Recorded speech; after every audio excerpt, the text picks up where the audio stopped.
Bonsoir à tous, ici c'est El Nano. Nous allons discuter aujourd'hui du chapitre 957 assez rapidement parce qu'il n'y a pas grand-chose à dire, il ne s'est pas passé grand-chose. Donc je suis aujourd'hui avec Monkey D et Lord. Bonsoir les gars. Bonsoir. Salut. Donc je vais commencer par le résumé du chapitre qui malheureusement est long, très long. Mais bon, c'est toujours comme ça avec les chapitres de transition, il y a beaucoup de choses à en dire. Donc, Isho et Akainu discutent de l'abolition des capitaines corsaires qui semblait ravir, entre guillemets, Isho et un peu moins Akainu. Isho précise que Akainu ne peut comprendre, vu qu'il n'a jamais personnellement souffert à cause d'un capitaine corsaire. La marine sait qu'une alliance entre Mom et Kaido a lieu. Ils ont peur d'un retour des pirates sous l'emblème de Rox. Celui-ci regrouperait il y a 38 ans, entre autres, Barbe Blanche, Kaido, Mom, le Lion Doré, Silverax, Captain John et la mère de Weevil. Rox voulait devenir le roi du monde et ses méfaits étaient couverts par le gouvernement. Néanmoins, à l'endroit nommé God Valley, Rox périt battu par Garp, lui valant le surnom de héros de la marine. Néanmoins, il ne souhaite pas en parler car pour vaincre Rox, il a dû s'allier à Gold Roger. Suite à ce combat, l'île God Valley fut effacée des cartes et disparut sans laisser de traces. Garp ne voulait pas devenir amiral afin de ne pas dépendre directement des dragons célestes. Rox était un dé, Rox D Québec, Québec. S'ensuit une présentation des primes des empereurs, Barbe Noire, 2 milliards et des rawets. Une rawet en wallon, ça veut dire un chouïa de plus, quoi. Shanks, le plus jeune et empereur depuis 6 ans, 4 milliards et des rawets. Mom, 4 milliards 400 millions. Kaido, 4 milliards 600 millions. Barbe Blanche, 5 milliards et des rawets. Gold Roger, 5 milliards 500 millions. On voit que ça me motive à fond, ces primes. Akainu dit qu'ils n'ont pas l'intention d'intervenir dans l'alliance entre Kaido et Mom. Néanmoins, Sangoku précise que Oden est un ancien commandant de division de Barbe Blanche et un des accompagnateurs de Gold Roger dans son dernier voyage. Et qu'il serait peut-être bien d'intervenir. Donc, premier sujet, impression sur le chapitre. Et vas-y, Monkey qui fait plein de bruit avec son micro. Oh bah désolé. Alors, c'est toujours bien d'avoir un peu l'histoire de One Piece qui s'est passé avant, donc toute cette partie-là est trouvée très sympa hein, et je pense qu'on va prendre un peu plus. Et par contre, voilà, les primes, alors, toi, t'as attendu, donc c'est bien d'avoir les primes des empereurs, mais voilà, comment ça a été fait, c'est amené un peu maladroitement, j'ai trouvé. Ça aurait pu être mieux amené, mais bon, moi, comme ça, c'est fait, voilà, ça donne plus l'impression que Oda voulait se débarrasser de ça, hop, voilà, comme ça les fans sont contents. Mais bon, voilà, c'est un petit détail, donc bon, c'est pas trop important. Voilà. Ok. Et toi, Lord? J'ai bien aimé le chapitre pour tout ce qui n'est pas les primes. Il y a plein de petites informations qui sont disséminées dedans et c'est très très bien. En revanche, les primes, c'est à chier. Je pense que je vais pas être nettement plus original que toi, vu que oui, les primes, j'en rediscuterai tout à l'heure, mais ceux qui suivent les chapitres depuis longtemps et les podcasts depuis longtemps savent ce que j'en pense. Donc, sans plus. Mais tout le reste m'a fortement intéressé. Rox a l'air d'être un truc intéressant à devoir gratter. Garp, ça explique un peu son passé, ce qu'il est réellement et pourquoi il est à ce niveau-là dans la marine. Il y a plein de petites interventions comme ça et en plus il y a un petit lien avec Wano à la fin qui fait que est-ce que la marine va mettre un pied ou pas, on va savoir, mais je trouve ça intéressant. Et globalement c'est un chapitre que j'ai apprécié même si comme Lord les primes sans plus.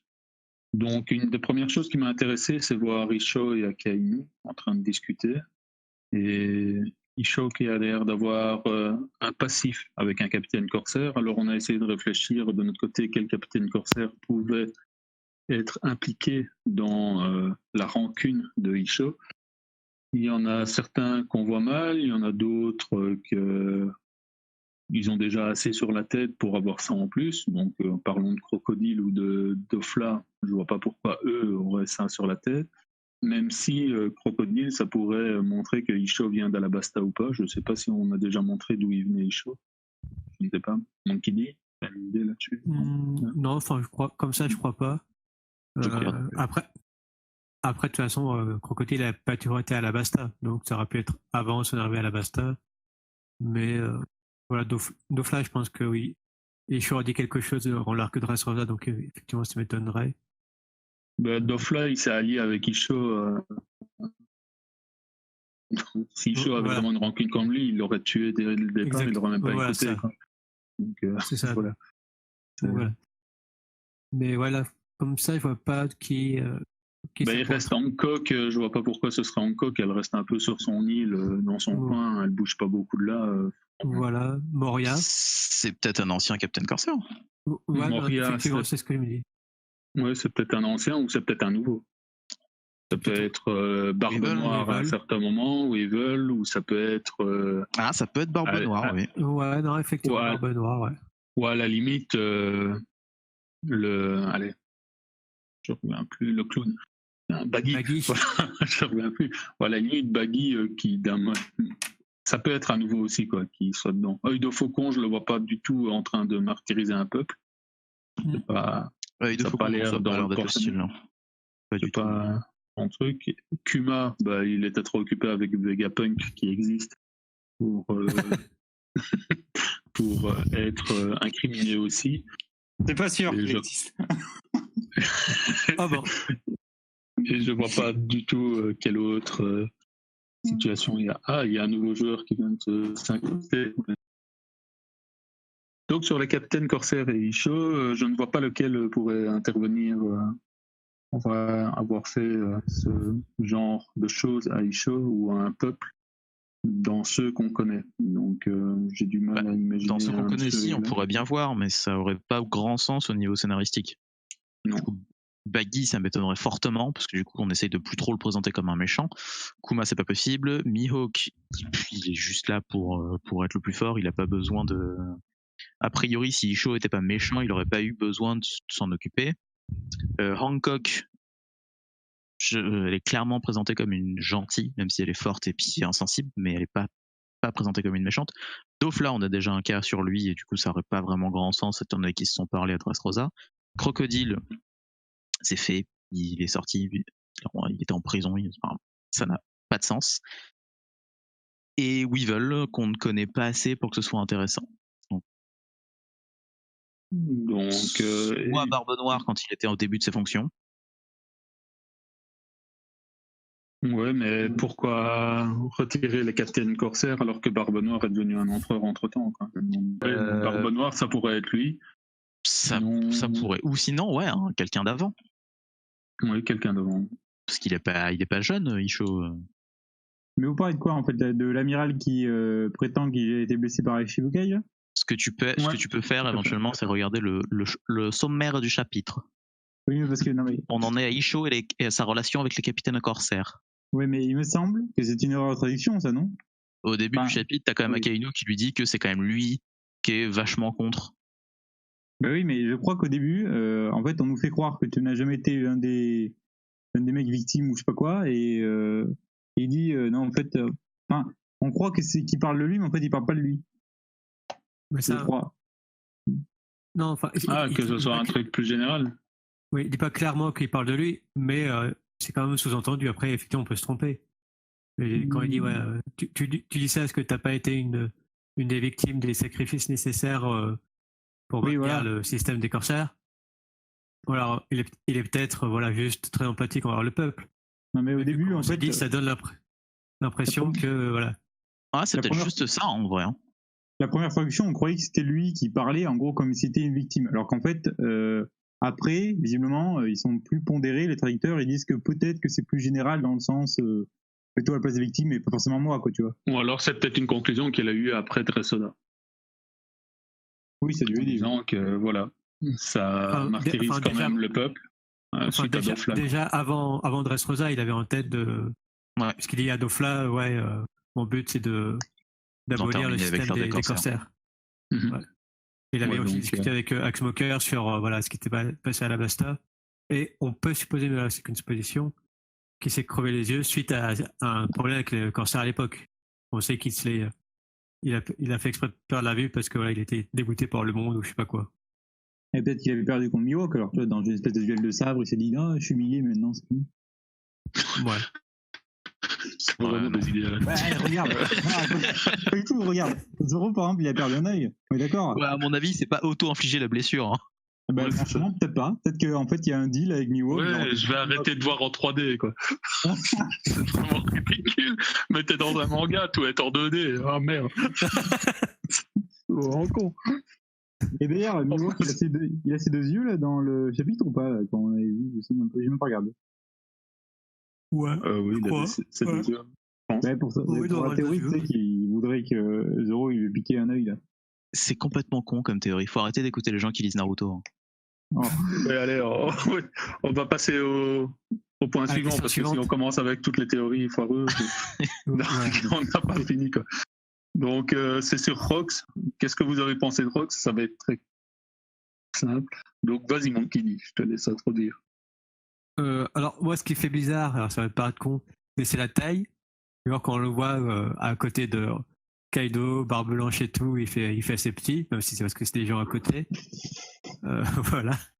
Après, sinon, effectivement, le personnage, je le trouve assez intéressant, le côté, voilà, il a monté une équipe avec des gens qui sont genre des empereurs, des monstres de puissance et tout, donc ça, c'est plutôt sympa, voir comment il a pu faire. Hein. Voilà, des théories il a recruté avec le Dieback Fight. Bon, franchement, j'aimerais bien un truc du genre. Voilà, et le côté, il a brisé de nombreux tabous du gouvernement, etc. Ça, j'espère qu'on en saura plus sur voilà, qu'est-ce qu'il a découvert, qu'est-ce qu'il a fait, et voilà. Et puis bien sûr la théorie du est-ce qu'il est vraiment on est vraiment débarrassé pour le bon, de lui pour de bon, ou est-ce qu'il a réussi à insuffler son âme ou je sais pas quoi dans Teach. Ouais, j'aimerais bien un truc comme ça, alors un peu cliché certes, mais que voilà, en fait un des véritables ennemis entre guillemets, il soit toujours là, genre un peu le mauvais dé, quoi. Genre t'as les bondis avec Luffy, Garp, Dragon et compagnie, et lui c'est voilà le mauvais dé, donc ouais, j'aimerais bien un truc comme ça. Revenir à Rox, parce que je sens qu'on va continuer avec Sir Etienne. Pour revenir à Rox, une théorie intéressante étant le fait que Mom étant dans l'équipage de Rox, ayant été dans l'équipage de Rox, elle a le pouvoir des âmes. Et du coup, elle aurait pu transférer l'âme de Rox dans Teach. Et ça ferait une explication de comment Rox pourrait encore survivre. Parce qu'introduire un personnage aussi fort comme ça en disant, ben voilà, il a été battu, et l'île en plus où il était, il n'y a plus, ça fait vraiment bizarre, quoi. Ça fait début de mauvais film d'horreur, quoi. Ça fait début de Lost, hein, on va pas se mentir. Hein. Une île qui disparaît comme ça. Il manque Kuma, quoi, pour l'ours, mais à part ça, on est dans Lost, quoi. Et toi alors, qu'est-ce que t'en penses, avant que je laisse la main à l'autre? Qu'est-ce que j'en pense, comme avec cette théorie du fruit de caramel, puisque ce n'est pas le fruit de Mom. Et j'aimerais beaucoup savoir si il va encore être là ou si on va plus en parler, c'est juste une légende de l'ancien temps, comme on parle juste de l'ancien temps. Si ça se trouve, c'est tout simplement pour nous expliquer de quelle base on part pour tout ce qui est Roger, Barbe Blanche, les nouveaux empereurs, les anciens empereurs et tout ce qui va avec. Je ne sais pas où est-ce qu'ils veulent en venir avec ça, surtout au milieu de la pollution des corsaires. Mais ça a l'air assez important. Donc il y a un lien avec Teach, assez évident, puisque c'est le nom de son bateau. Je sais pas où ils veulent en venir. Je suis très en bien, mais je ne sais pas où Oda veut en venir avec lui. Ok. Et toi, Sir Etienne? Ah. Donc. Merci. Question suivante. Non, vas-y. Bon, déjà, il va falloir arrêter avec cette théorie de le méchant qui est contenu dans le mec à chaque fois. C'est Mother Carmel dans Big Mom, maintenant il y a Rox dans Barbe Noire. C'est quoi la prochaine étape? Je sais pas. Je pense que ces personnes-là. Roger dans Luffy. Voilà, mais ouais. Typiquement, faut arrêter ça aussi. non, mais je pense que ces personnes sont morts. One Piece ne commence pas avec Luffy. Hein. Il y a eu des histoires avant, il y aura des histoires après dans le monde de One Piece. Et voilà, Rox, c'est un personnage, c'est l'antagonisme de Roger. De toute façon, il y aura forcément donné un flashback sur Roger. C'est obligé, dans l'histoire, il y en aura un. Et il y aura un antagoniste. Donc l'antagoniste sera probablement mort. C'est pas obligé que Luffy règle finalement toutes les questions historiques du monde de One Piece. Ça n'a aucun sens. Enfin, en tout cas, moi, je le vois pas comme ça.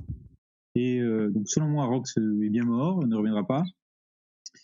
Mais par contre, j'apprécie... Enfin, le fait que l'île ait disparu, c'est possible parce que finalement, le Buster Call, déjà, ça fait disparaître l'île de Wara, là, déjà de base. Lui-même, les armes antiques, Crocodile, il a dit que c'était possible, là, normalement, avec Pluton, je sais pas... Ouais. Je sais plus que c'était l'arme antique changée. Donc, c'est pas improbable que l'île ait disparu. Pas forcément qu'elle est... Elle est peut-être pas retrouvable, en fait, l'île. Donc ça me choque pas, outre mesure. Bon, après on verra, parce que bon, c'est comme ça a été introduit comme ça, c'est pas exclu que ça revienne non plus. Hein. Mais bon, ça me choque pas. Quoi. Mais sinon j'ai bien aimé moi le personnage de Rox, même si on sait rien, mais tu vois juste le côté mythique, genre il a tous les petits, tous les empereurs, mais version par apprenti. Ça me fait rire de voir que Kaido est tag sur Twitter là-dessus. Ça me fait bien marrer. Ouais, je trouve ça aussi intéressant, même si j'aurais aimé peut-être un peu moins de liens pour un des empereurs, parce que là, en gros, ils se sont retrouvés tous les 4 au même endroit. Donc, en même temps, pour se battre l'un contre l'autre, parce que globalement, peut-être qu'à l'époque, Shanks était déjà, je sais pas, non, il avait peut-être pas l'âge, il était trop jeune. Non, il avait quoi, 2 ans, un truc comme ça, 1 ou 2 ans, donc c'était un peu. Ouais, donc, un peu compliqué. il les a peut-être battus. Le pouvoir d'Harry Potter. Mais je trouve ça intéressant en soi, même si je trouverais ça dommage de ne pas voir le combat. Quoi. Ici, j'ai un peu peur que ce sera juste un combat énoncé dans ce chapitre-ci. On ne voit jamais réellement comment ils se sont combattus, qu'est-ce qu'il y a eu derrière, parce que les combats dans le passé, c'est pas le fort de Oda. Ouais, et puis non, mais ça ferait redite parce qu'on va voir un combat contre Kaido, on va voir un combat contre Big Mom. Tu veux revoir un combat où ça implique Kaido, Big Mom et tout le reste? Un peu plus que juste une image où Garp a un peu de sang sur la main. Quoi. Non, je trouve ça bien pour l'instant parce que du coup ça garde une aura de mystère quant à la puissance. Ouais, là, je suis d'accord avec Kite. Et pour en revenir à cette théorie de l'âme de Shebek dans Teach, c'est pour coller au fait que Teach serait plusieurs. Oui, on la sort pas comme ça de notre cul juste pour la sortir de notre cul. On la sort pour justifier le fait que Teach est plusieurs. D'où viendrait cette particularité qu'il a de pouvoir choper 2 fruits, d'où viendrait cette capacité qu'il a à ce que les gens sentent qu'il y a plus c'est lui. Ace qui dit qu'il a vécu 2 vies, Zoro et Luffy à Jaya qui disent que c'est pas ce drôle de type mais c'est drôle de type en parlant de Barbe Noire. Que ça commence à faire beaucoup. Drapeau à 3 têtes. Que son drapeau à 3 têtes, ça commence à faire un peu beaucoup en fait. On sort pas la théorie comme ça juste pour théoriser. Oui, d'accord, mais je vois, mais je suis pas sûr que j'apprécierais le fait qu'en fait Barbe Noire ne soit qu'une mule, je sais pas le terme technique. Un vaisseau. Non, j'aimerais qu'il soit un complément, pas une mule. Voilà. Ouais. Un complément, qu'il utilise la puissance de Rox pour. C'est aussi pour. Ouais. Mais Barbe Noire est quand même le seul que quand il a été dessiné petit, il pleurait dans son coin. Oui. Il y a quelque chose de bizarre avec ce personnage. Ah, si ça se trouve, on a foutu l'âme de Rox dans le fruit du démon des ténèbres. Peut-être.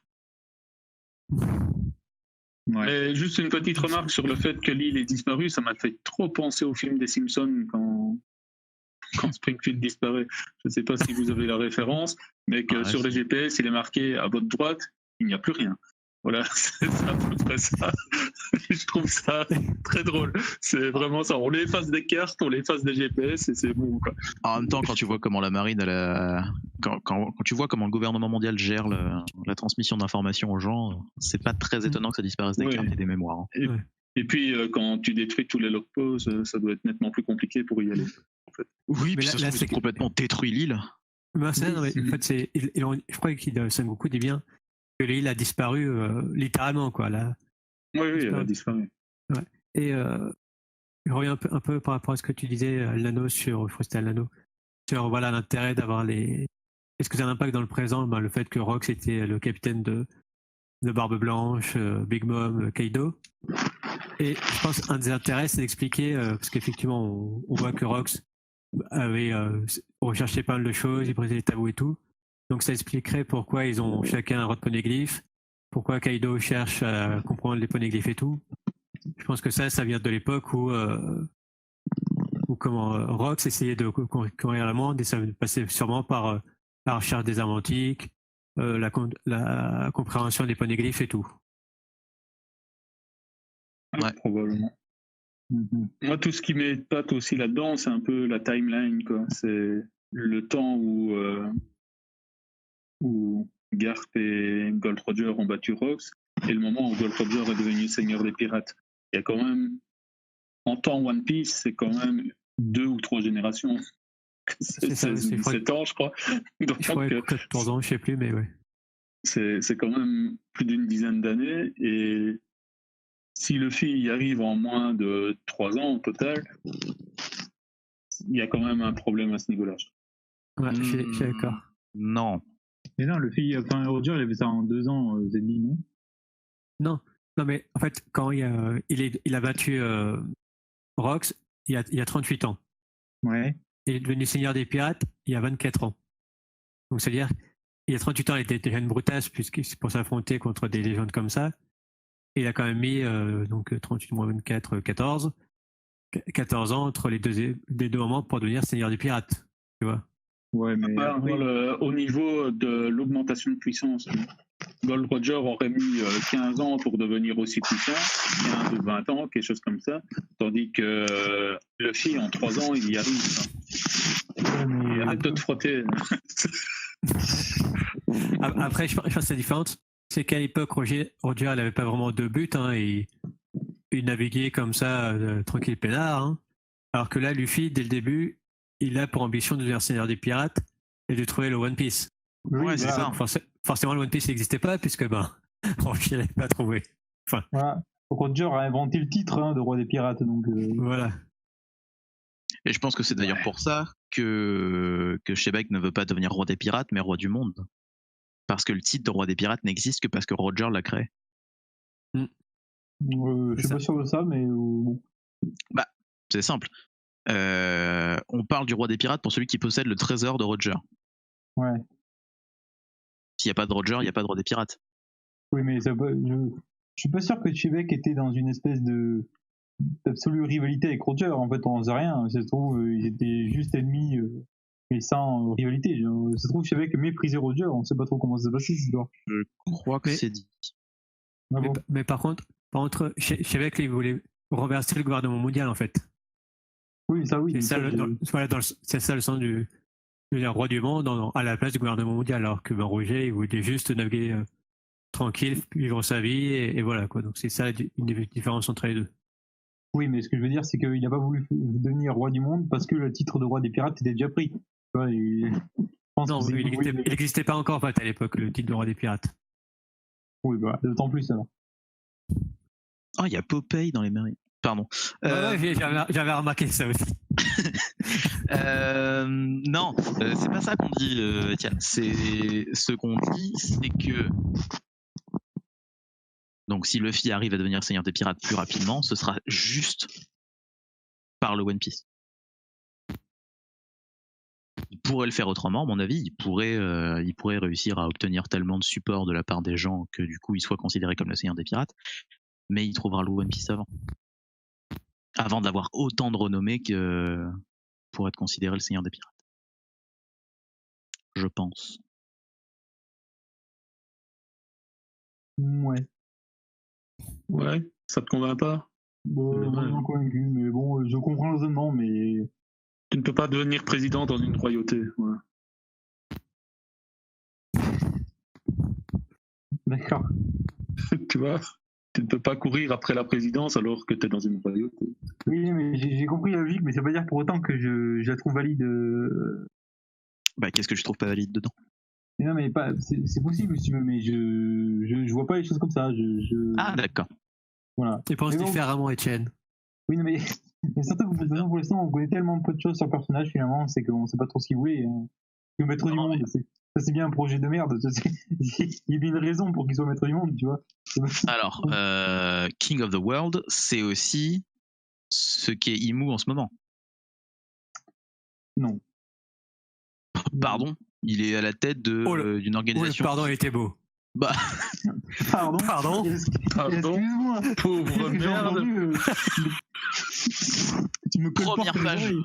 Première page du chapitre, Akainu, il était pas d'accord avec la décision de terminer les capitaines corsaires, Ouais. et c'est le roi qui décide de le faire.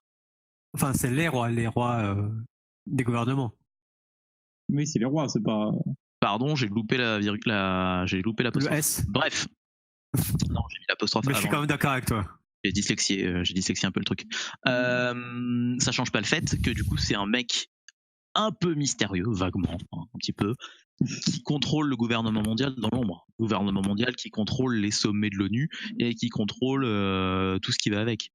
En fait, on n'en sait rien encore, ça aussi pareil. On sait juste qu'il y a un type qui visiblement sait Collectionner des trucs. chapeaux. Ouais, ouais. Et que Alors le chapelier fou, il est capable de réunir les 5 étoiles Ouais. et de leur dire Ils sont des trucs. Ouais, et qui sont clairement dit que l'on m'a présenté comme étant la plus grande instance politique du monde. Oui, mais Le mec qui est un peu déçu de tout. Oui, d'accord, mais ça, veut pas, ça c'est officieux, j'ai envie de te dire. Ça veut dire pour autant que, en fait, peut-être bien que c'est un roi caché, mais les 80 rois, je sais pas combien ils sont là, qui forment le gouvernement mondial, eux, ils sont sans doute même pas au courant qu'il existe un roi caché, tu vois. Oui, mais ils s'en battent les couilles. Enfin, Oui, mais ils ont pas à le savoir. Mais ils sont pas maîtres Ils du ont monde dans ce voté. cas-là. Je veux dire, le roi caché peut pas aller dire, par exemple, au mec d'Alabasta, tiens, fais ça, fais ci, mais non, parce que qu'est-ce qu'il va dire, je Non. te connais pas, mec. Non, Non, par il le contre, dit il va pas. dire- Par contre, il le dit aux 5 étoiles. Exactement. Oui, mais les 5 étoiles, c'est pas des dieux non plus, hein. Il faut convaincre les gens de le faire. Convaincre les gens de le faire. Mais on lit le même manga. Tu veux qu'on te rappelle Ohara? Oui, mais Ohara, Non, c'était. bon, pour revenir sur le truc de Sorrentien, je suppose que ce que tu veux dire, c'est que ça a été voté par les 88 là ou quelque chose comme ça, comme quoi les capitaines corsaires devaient disparaître. C'est ça? Oui, sûrement. Oui, mais, non, mais il est pas Il maître ne du peut monde, pas le mec. avoir maîtrisé les 88 en disant ben moi j'ai décidé ça, maintenant vous votez pour ça. Voilà, exactement. Ah, c'est ça, voilà, exactement. Et Lano, tu as bien résumé mes pensées. Sauf que si jamais il est pas d'accord, je pense pas que ce soit les 88 pays avec leur propre petite marine personnelle qui vont aller chercher des noix à Mihawk et consorts. Mais il ne dirige pas la marine, enfin, c'est pas officiel. Je suis sûr que même Akainu ne sait même Oui, pas il est qui c'est. caché quoi. Oh, c'est pas officiel quoi. Qu'est-ce qu'il te faut? Mais c'est. On voit la plus grande instance politique du monde de One Piece qui lui fait 8 mètres. Et Oui, du coup, non, tu mais- penses vraiment pas que c'est C'est modifié? où, oui, maître? Oui, mais en fait, tu vois, c'est le chef de 5 de la grande instance, mais est-ce que pour autant, ça n'implique pas que, tu vois, Akainu et toute la marine soient absolus aux ordres de tout ce bordel, parce que d'ailleurs, Akainu se révèle beaucoup là-dessus. Je On n'ai ne sait pas déjà pas si les gouvernements, les 88 rois, suivent ce que les 5 doyens disent. Oui, en fait, voilà.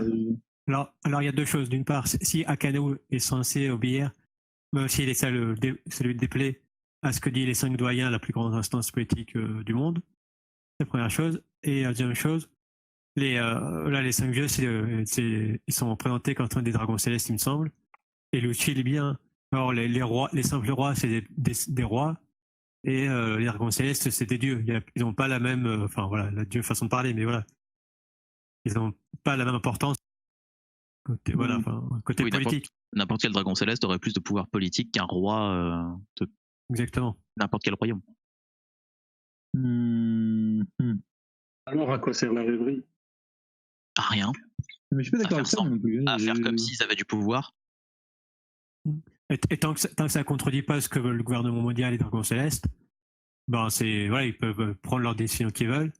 Mais si jamais il y a un truc qui ne plaisait pas trop, voilà, les 5 dieux, là, ils mettraient leur veto. Ils diraient hop, ça on veut pas trop. D'ailleurs, je suis sûr que c'est un truc comme ça qui s'est passé avec Alabasta, c'est que du coup, il était pas trop d'accord et ça s'est pas très bien passé pour le roi. Ouais. On veut dire que c'est comme pour la FIFA. Il y a les gens qui votent et après il y a les vrais votes qui ont été truqués. Voilà, comme pour Miss France. Comme pour The Voice. Comme pour les États-Unis. Non, t'adorais Yann Folie. Bon, bon, continuons peut-être. Passons sur le point qui est le plus problématique de ce chapitre, qui sont les primes. Donc, je vais d'abord exprimer mon point de vue, même si je l'ai déjà fait sur les primes. Je trouve que les primes dans One Piece, c'est le truc le plus mal géré de One Piece, mais quelque chose d'exceptionnel. C'est aux primes, très rares. Enfin, les 2 seuls qu'on a vus, c'est 2 clampins qu'on a vus sur EastBlue. Il n'y a pas vraiment de contrepartie de chasseurs de primes. Du coup, à quoi servent ces primes? Et encore plus, à quoi servent ces primes pour des empereurs? Un empereur, c'est suivant sa flotte, c'est suivant ce qu'il a derrière lui. Donc, je suppose que Barbe Blanche éclate tout le monde mais à un niveau prime total. Je pense qu'un seul équipage, ou un Shanks qui, à notre connaissance, a toujours un seul équipage aussi.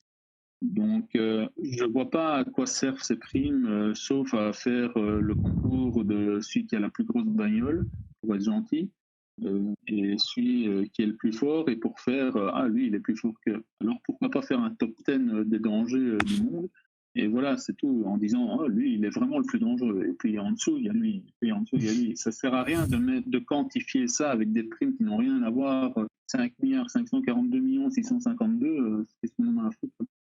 C'est vraiment ridicule. Et en plus, je suis déçu parce qu'il n'y a pas eu dragon dans les primes. C'est pas un pirate. C'est autre chose, mais. Ils ont parlé des pirates. Ils montrent les primes les plus importantes du monde parce que c'est que Oda nous présente les primes les plus importantes. Laisser encore le mystère sur dragon, c'est un peu pénible. Je trouve ça pénible. Et en même temps, quand tu t'en fous des primes, ça va pas te gêner. Oui, mais quand il le présente, c'est plutôt dans le top, tu vois, c'est le top de dangerosité. Les primes en soi, les montants, je m'en fous. La prime en soi, je m'en fous. La hiérarchie entre les pirates, je m'en fous moins. C'est autre chose. Mais, alors, je pense aussi. Je suis pas très emballé par. Ce qui manque vraiment pour rendre le système de primes cohérent, c'est des chasseurs de primes, sinon ça n'a aucun intérêt. Parce que c'est pas les pirates qui vont se ramener eux-mêmes des têtes aux gens. Ça me paraît très bizarre. Et on n'a pas vu de chasseur de primes. À part Johnny Yosaku, mais on va pas en parler. Il y avait aussi Django, je crois, je sais plus quoi, le Adresse Rosa, tu avec dans le Colisée. Ouais. Ah, mais c'est un prisonnier. Enfin, comment tu veux prendre au sérieux un mec comme ça? Il va pas aller chercher des primes à des milliards. Oui, non, à la limite, Wayville pourrait correspondre au chasseur de primes dans son profil, quoi, comme on l'a présenté pour le moment, où il se balade et il est en train de toller tout le monde. Ce serait un bon profil pour un chasseur de primes, quoi. Ouais, éventuellement. Comme ça, quoi. Un mec qui se balade tout seul et qui bute tout le monde, quoi. C'est voilà, un chasseur de primes. Après, pour moi, il y a deux choses. D'une part, voilà, vous dites que les pirates, ils vont pas, ils vont pas capturer un autre pirate parce que c'est c'est pas des chasseurs de primes. Mais ouais, si tu as une prime à 4 milliards devant toi, tu vas réfléchir à dire est-ce que je trahis mon capitaine ou voilà. Hein. C'est un peu ce qui se passait avec le Robin quand il était en France, je crois, où elle s'est fait trahir plein de fois par son équipage. C'est vrai. Son équipage. Ça. Et aussi, alors, si je suis d'accord avec vous pour dire effectivement les primes, elles sont des adversaires tellement puissants, est-ce que ça sert à quelque chose? Mais est-ce que l'absence de primes ne serait pas pire?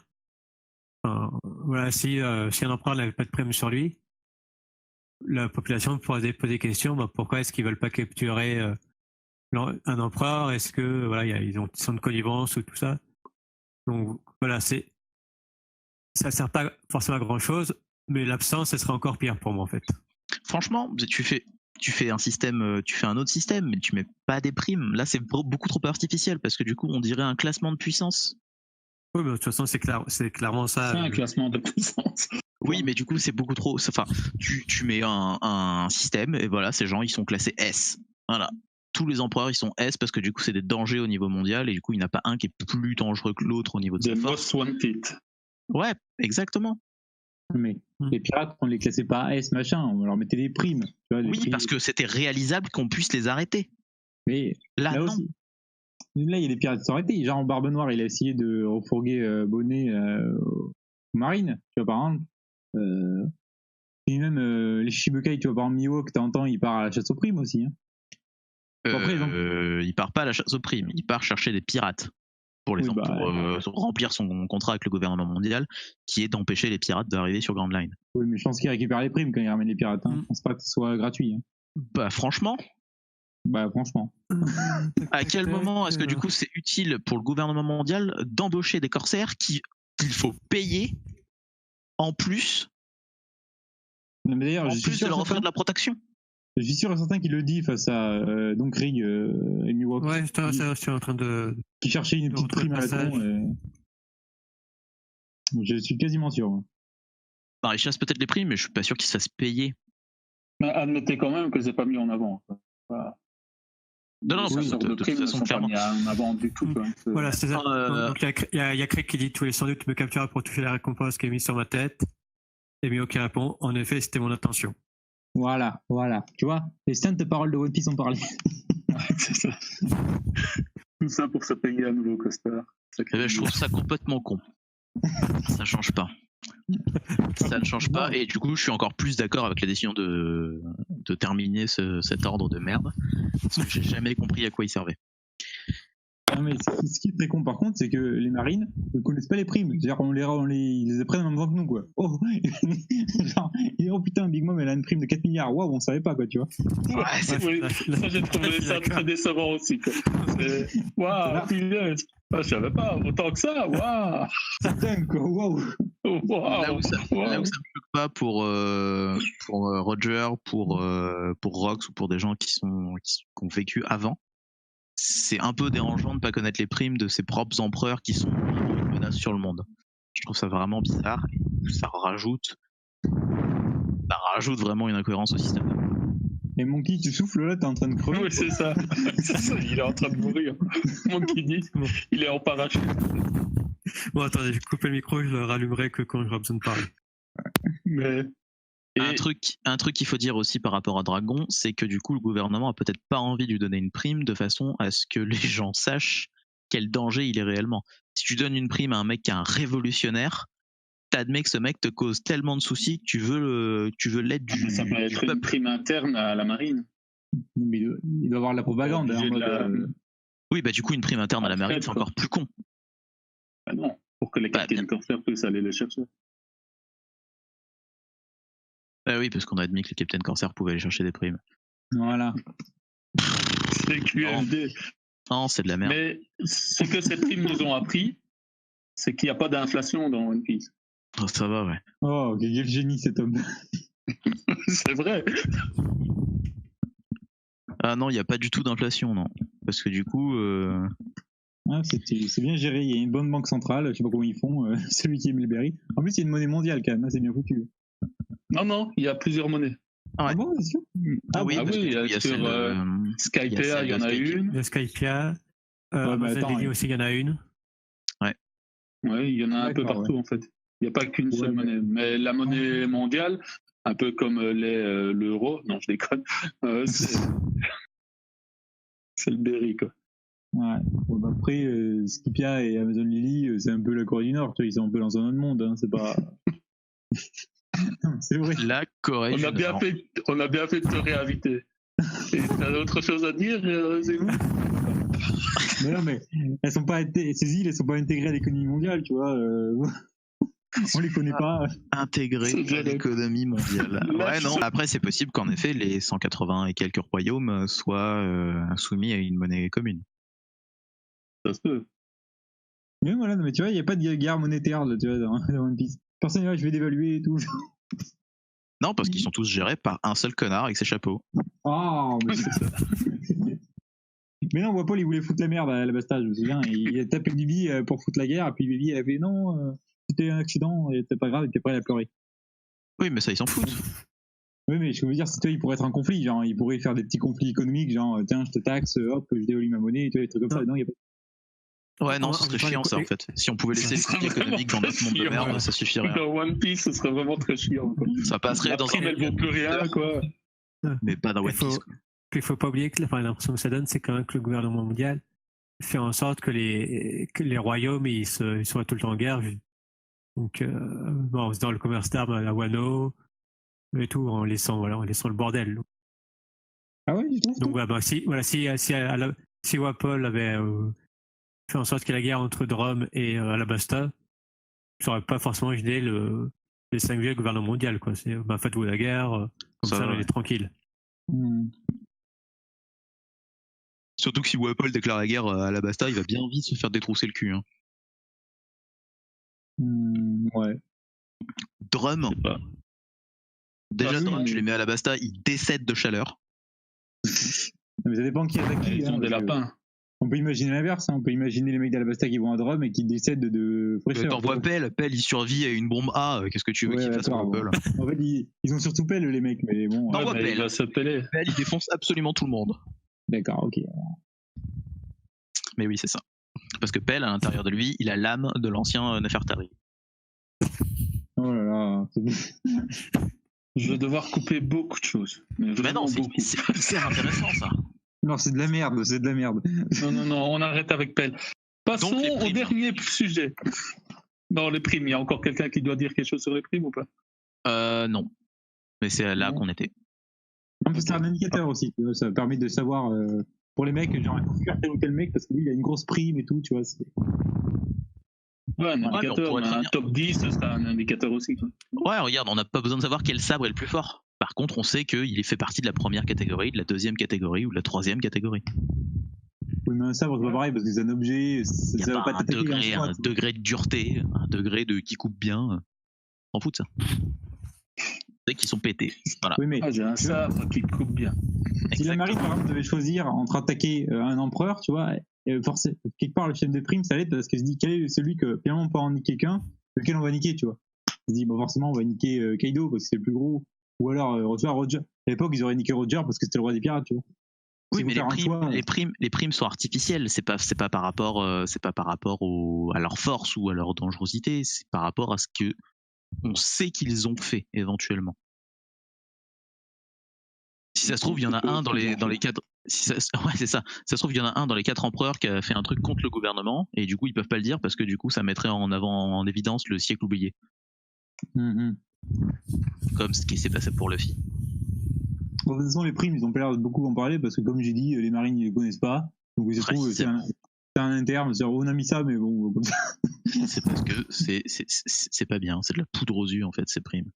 Non, mais si, il y a plein de trucs intéressants. Il y a plein de trucs intéressants. Ouais, au début, c'est rigolo quand, du coup, la plus grosse prime, c'est du 300 millions et du coup, ça va. Chopper, 50 berries. Ça, c'est une blague. Ça va, en fait. Mais du coup. Oui, ça, c'est drôle. Putain, merde, quand t'arrives à des primes, enfin, quand tu vois Robin qui est à 79 millions et que du coup c'est une enfant, tu te poses des questions quand même, qu'est-ce qu'elle a fait, tout ça, et tu comprends des trucs. Quand t'arrives à des montants comme 4 milliards, mais enfin, ça veut plus rien dire. On dirait aux millionnaires en fait. La milliard. Ça ne veut absolument plus rien dire. Enfin, c'est. Ça enlève. Faut pas oublier que là, on est quand même dans le top du top, on est dans les plus puissants, donc on a, à part peut-être Dragon, on peut pas avoir de prime plus. Normalement, il ne doit pas en avoir un qui apparaît et qui a une prime à 10 milliards. Non, normalement, ça devrait être. Si, parce que ça, okay, mais...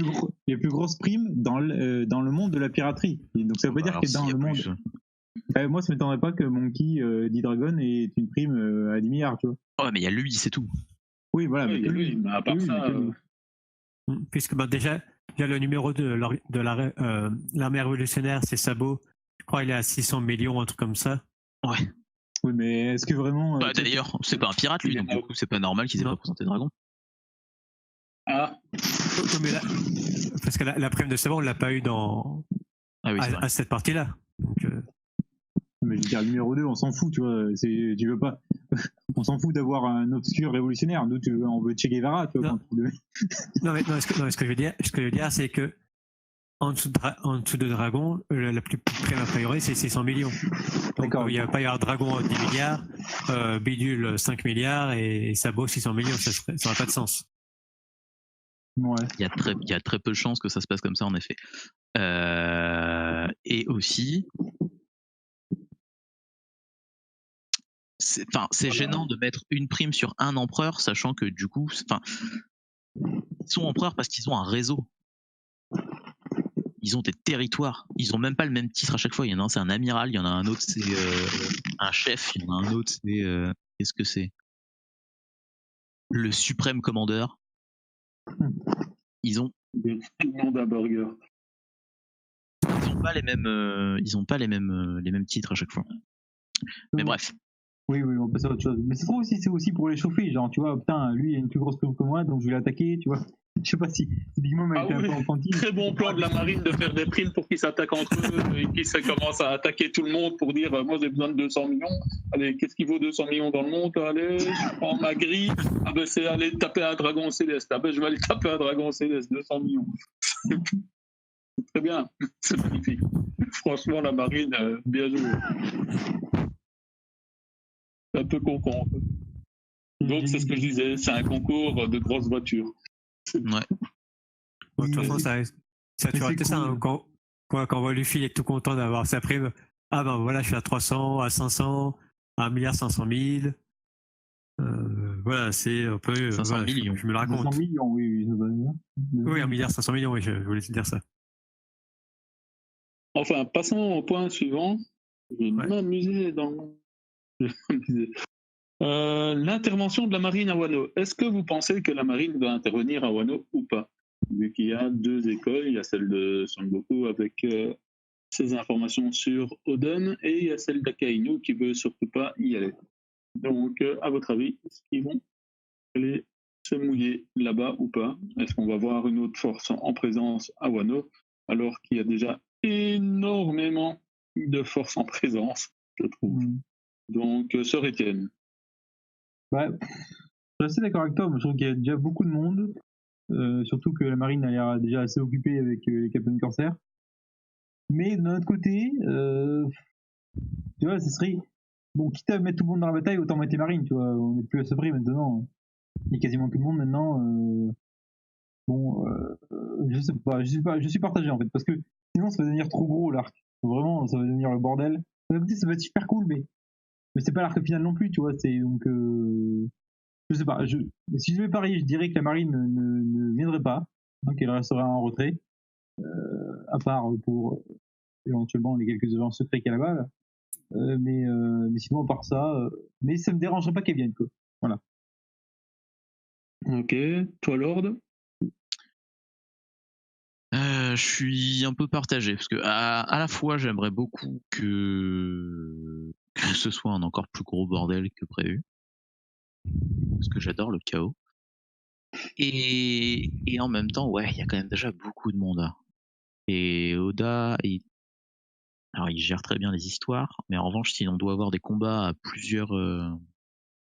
plusieurs protagonistes ça risque d'être un peu le bordel assez rapidement parce que du coup la guerre au sommet c'était pas exactement le meilleur des passages au niveau des combats. Et ça risque de durer 3 plombes et demi aussi. Hein. Ouais, pour avoir rien au final. Pour avoir un Luffy contre Kaido à la fin. Ouais. J'espère encore qu'on ait Luffy contre Luffy et son équipage contre Kaido, parce que du coup ça a l'air quand même vaguement. Je pense que ce sera Luffy Zoro contre Kaido. Ce sera Zoro dans un premier temps qui arrivera le premier et qui mettra un coup, et puis qui sera tollé, et puis ce sera Luffy. Je sais pas du tout comment le combat va se passer. Je suis prêt à me laisser emporter par tout ce qui va. On verra bien. Je pense que Big Mom va être mise hors d'état de nuire à ce moment-là. Enfin, la menace de Big Mom va être arrêtée pour les pirates. Oui. Sandy veut lui faire un gâteau. Non, on va. 1, 2, 3, pâtisser. Et on repart pour 20 chapitres de gâteau. Non, je pense que Big Mom va redevenir Lin Lin. Ah non, et Kaido sera terminé à cet arc-là. Et donc, du coup, derrière, il nous restera la marine. Mais est-ce que faire venir la marine maintenant, ça commencerait par un petit peu le dernier combat final contre la marine? Ou est-ce qu'on a besoin de ce lien avec le siècle oublié pour ça? Après, ça permettrait peut-être de nettoyer un amiral. Ouais, tu peux pas nettoyer 2 empereurs et un amiral dans le même arc. Pourquoi pas? Allez. Parce que c'est quoi ton nettoyant, mec? Tu peux pas faire ça. Tu peux pas faire ça. On n'est pas dans Yu Yu Hakusho. Tu peux pas faire ça. Et toi, Monkey, t'en penses quoi? Alors moi déjà là, par rapport à l'intervention de la marine, je sais pas ce que vous en pensez, mais quand je vois Akainu dire on n'intervient pas, c'est un pays non affilié, on sait pas trop ce qu'il y a et tout. Moi, je me demande, est-ce que c'est vraiment la volonté d'Akainu ou bien est-ce que c'est le gouvernement qui lui dit non, tu fais rien à Wano? Je pencherais plus pour la deuxième option.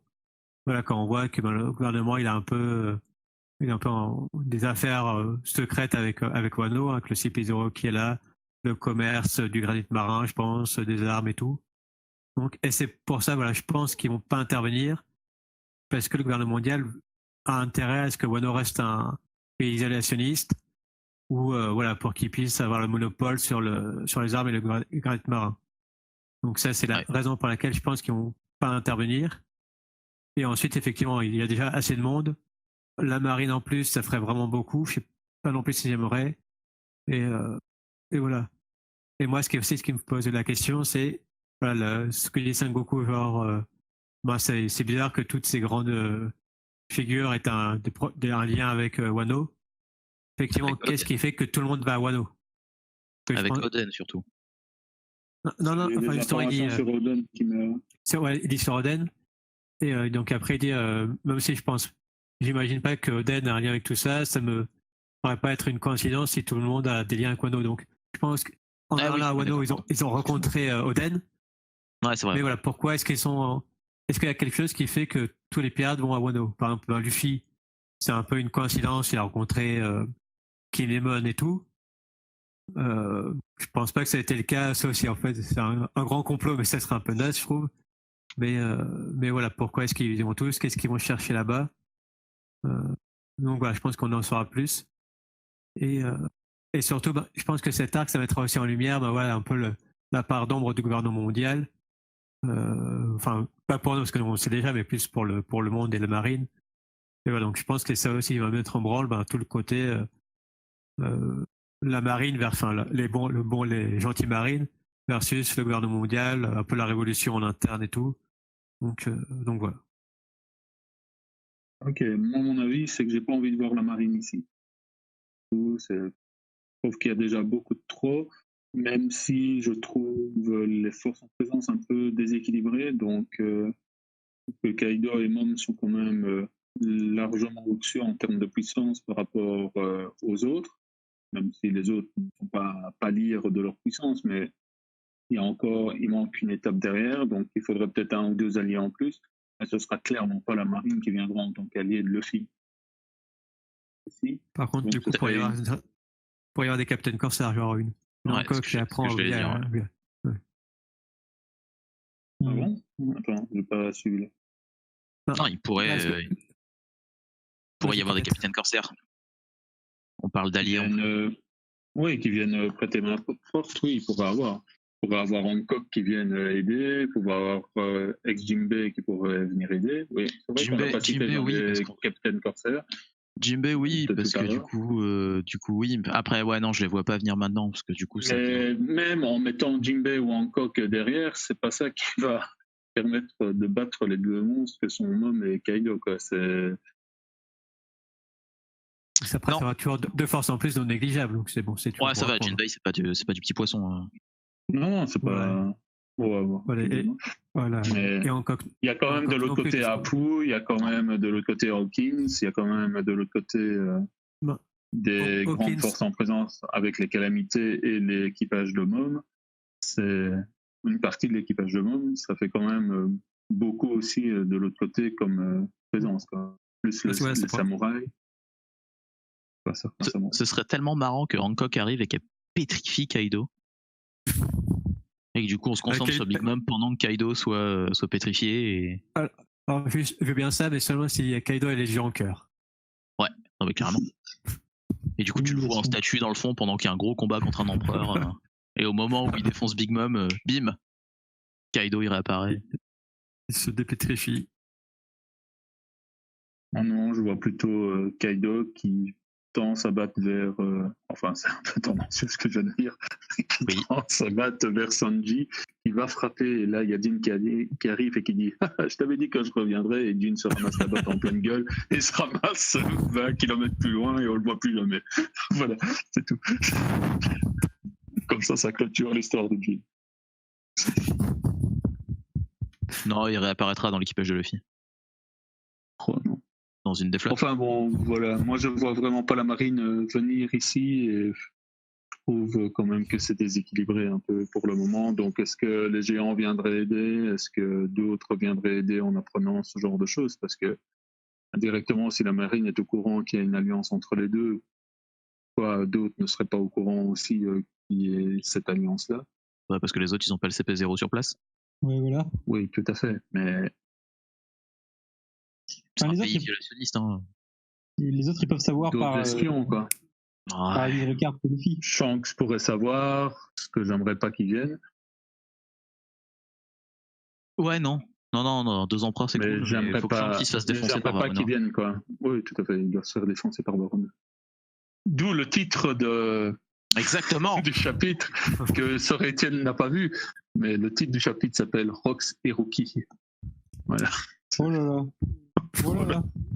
Du génie. ça va loin. Ouais, mais c'est du génie, moi, je trouve. Faudra se rappeler de Rox et Rocky, Rox et Rocky la suite quand il y aura Barbe Noire contre Shanks. Bon, ben voilà, je crois qu'il n'y a pas grand-chose d'autre à dire. Hein. C'était quand même assez court comme podcast.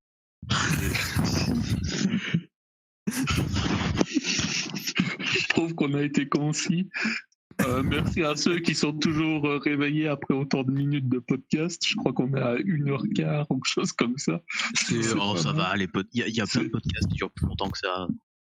Et merci à ceux qui ont regardé la vidéo des vagues en continu, vagues qui réapparaissent toutes les 15 secondes. Donc, je vous dis merci, big up à vous. Allez, passez une bonne soirée et à la prochaine. À plus. Salut, bonne soirée, monsieur, dames. Ciao.